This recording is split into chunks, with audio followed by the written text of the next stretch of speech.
The speech of the Athenian, which was haughty and arrogant, in taking so much to himself, had been a grave and wise observation and censure applied at large to others. Desired at a feast to touch a lute, he said he could not fiddle, but yet he could make a small town a great city. These words, holpen a little with a metaphor, may express two differing abilities in those that deal in the business of a state.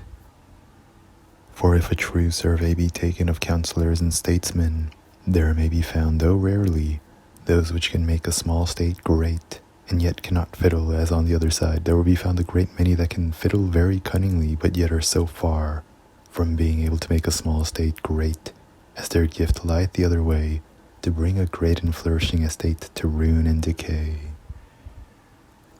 And certainly whose degenerate arts are shifts, whereby many counsellors and governors gain both favour with their masters and estimation with the vulgar, deserve no better name than fiddling, being things rather pleasing for the time and graceful to themselves only, than tending to the weal and advancement of the state which they serve. There are also, no doubt, counsellors and governors, which may be held sufficient, able to manage affairs and to keep themselves from precipices and manifest inconveniences, which nevertheless are far from the ability to raise and amplify an estate in power, means, and fortune. But be the workmen what they may be, let us speak of the work, that is the true greatness of kingdom and estates, and the means thereof, an argument fit for great and mighty princes to have in their hand, to the end that neither by overmeasuring their forces they least themselves in vain enterprises, nor on the other side, by undervaluing themselves, they descend to fearful and pusillanimous and vulgar counsels. The greatness of an estate in bulk and territory doth fall under measure, and the greatness of finances and revenue doth fall under computation. The population may appear by musters, and the number and greatness of cities and towns by cards and maps, but yet there is not anything amongst civil affairs more subject to error than the right valuation and judgment concerning the power and forces of an estate. The kingdom of heaven is compared not to any great kernel or nut, but to a grain of mustard seed, which is one of the least grains, but hath in it a property and spirit hastily to get up and spread. So are there states, great in territory, and yet not apt to enlarge or command, and some that have but a small dimension of stem, and yet apt to be the foundations of great monarchies. Walled towns, stored arsenals and armories, goodly races of horse, chariots of war, elephants, ordnances, artillery, and the like. All this is but a sheep in lion's skin, except the breed and disposition of this people be stout and warlike. Nay, number itself in armies importeth not much where the people is of weak courage, for as Virgil saith, it never troubles a wolf how many the sheep be.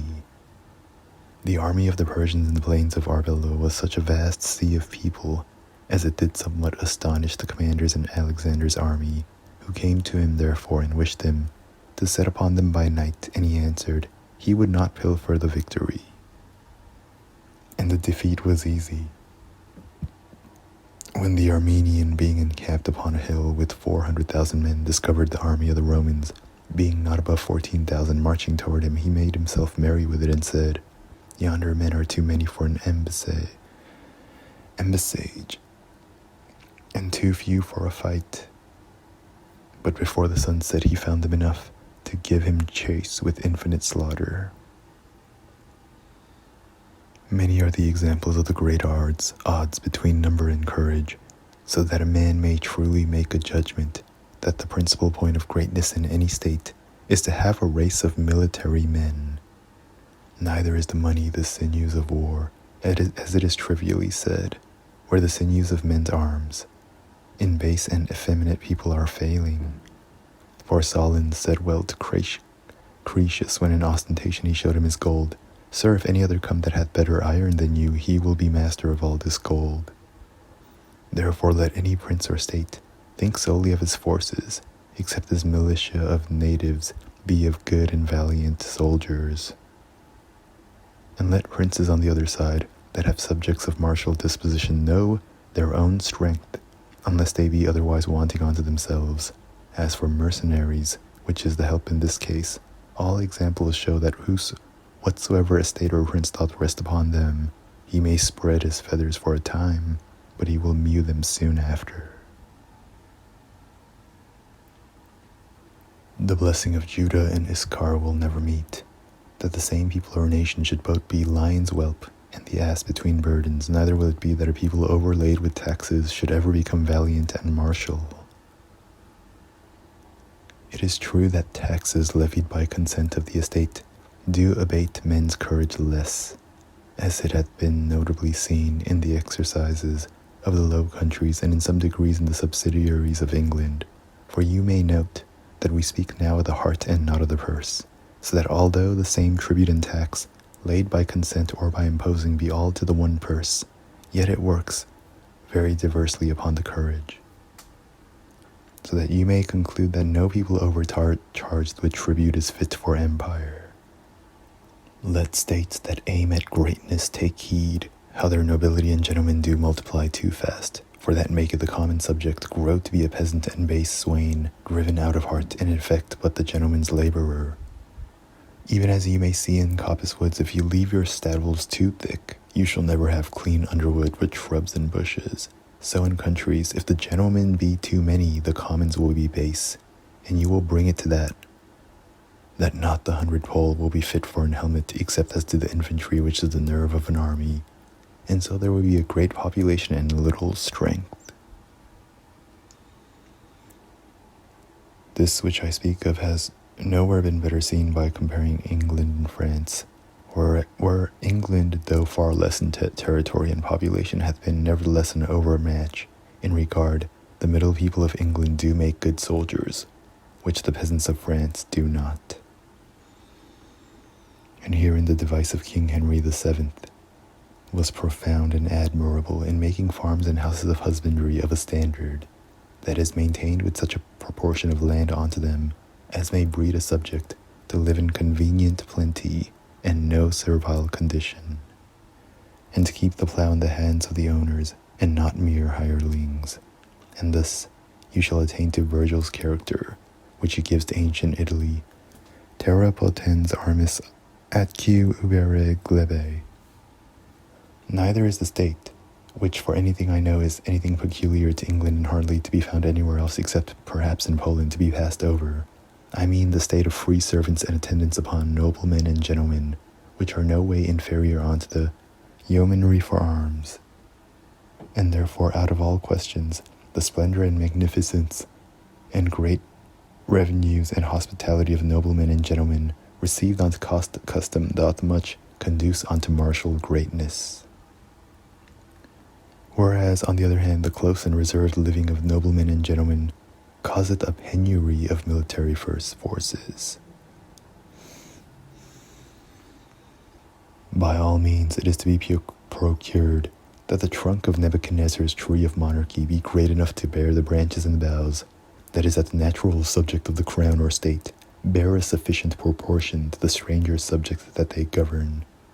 Therefore all states that are liberal of naturalization towards strangers are fit for empire.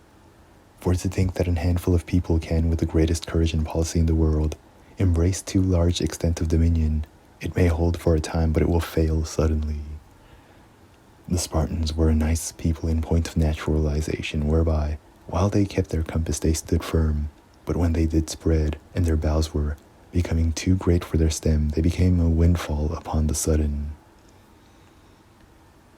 Never any state was in this point so open to receive strangers into their body as were the Romans. Therefore it sorted with them accordingly, for they grew to the greatest monarchy. Their manner was to grant naturalization, which they called just civitatis, and to grant it in the highest degree, that is not only just commercial, but also just suffragi and just honorum, and this not to singular persons alone, but likewise to whole families, yet to cities and sometimes to nations. Add to this their custom of plantation of colonies, whereby the Roman plant was removed into the soil of other nations. In putting both constitutions together, you will say that it was not the Romans that spread upon the world, but it was the world that spread upon the Romans, and that was the sure way of greatness. I have marveled sometimes at Spain, how they clasp and contain so large dominions with so few natural Spaniards. But sure, the whole compass of Spain is a very great body of a tree, far above Rome and Sparta at the first. And besides, though they have not had that usage to naturalize liberally, yet they have that which is next to it, that is to employ, almost indifferentially, all nations in their militia of ordinary soldiers, and yet sometimes in their highest commands. Nay, it seemeth that this instant they are sensible of the want of natives, as by the pragmatic sanction now published appeareth. It is certain that sedentary and within-door arts, and delicate manufactures that require rather the finger than the arm, have in their nature a contrariness to a military disposition, and generally all warlike people are a little idle, and love danger better than travail. Neither must they be too broken of it, if they shall be preserved in vigor. Therefore it was great advantage in the ancient states of Sparta, Athens, Rome, and others, that they had use of slaves, which commonly did rid those manufactures, but that is abolished in greatest part by the Christian law. That which cometh nearest to it is to leave those arts chiefly to strangers, which for that purpose are the more easily to be received and contain the principal bulk of the vulgar natives.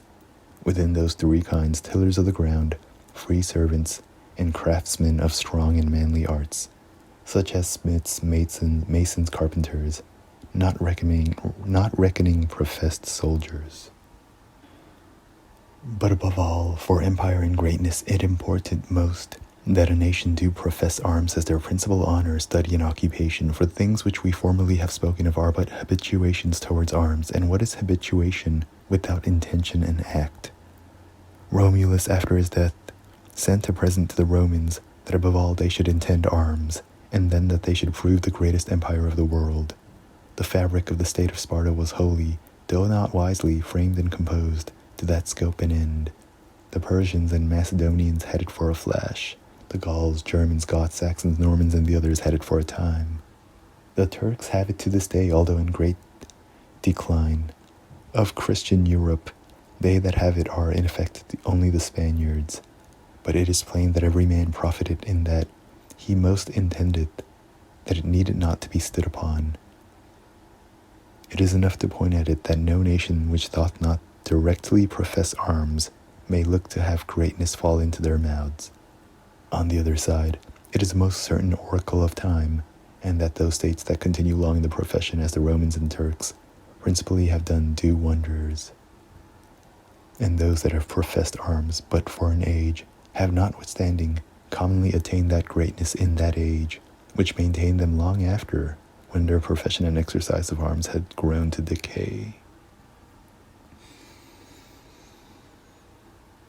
Incident to this point is that for a state to have these laws or customs which may reach forth unto them just occasions, as may be pretended of war, for there is that justice imprinted in the nature of man, that they enter not upon wars whereof so many calamities do ensue, but upon some, at the least, specious grounds and quarrels. The Turks had at hand for cause of war the propagation of his law or sect, a quarrel that may always command. The Romans, though they esteemed the extending the limits of their empire to be great honor to their generals when it was done, yet they never rested upon that alone to begin a war. First, therefore, let nations that pretend to greatness have this, that they be sensible of wrongs, either upon borderers, merchants, or politic ministers, and that they sit not too long upon provocation. Secondly, let them be pressed and ready to give aids and succors to their confederates, as it ever was with the Romans, insomuch as if the confederates had leagues defensive with divers other states, and upon invasion offered, did implore their aid severally, yet the Romans would ever be the foremost, and leave it to none other to have the honor. As for the wars which were anciently made on the behalf of a kind of party or tacit conformity of a state, I do not see how they may be well justified, as when the Romans made a war for the liberality of Graecia, or when the Lacedaemonians and Athenians made wars to set up or pull down democracies and oligarchies, when wars were made by foreigners under the pretense of justice or protection to deliver the subject of others from tyranny and oppression and the like. Let it suffice that no estate expect to be great that is not awake upon any just occasion of arming.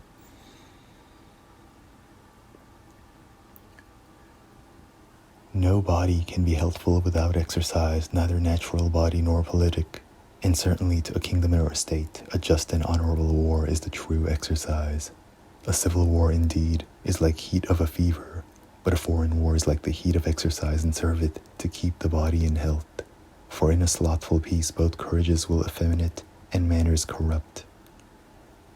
But howsoever it be for happiness, without all question for greatness, it make it to be still for the most part in arms, and the strength of a veteran army, though it be a chargeable business always on foot, is that which commonly giveth the law, or at least a reputation, amongst neighbor states.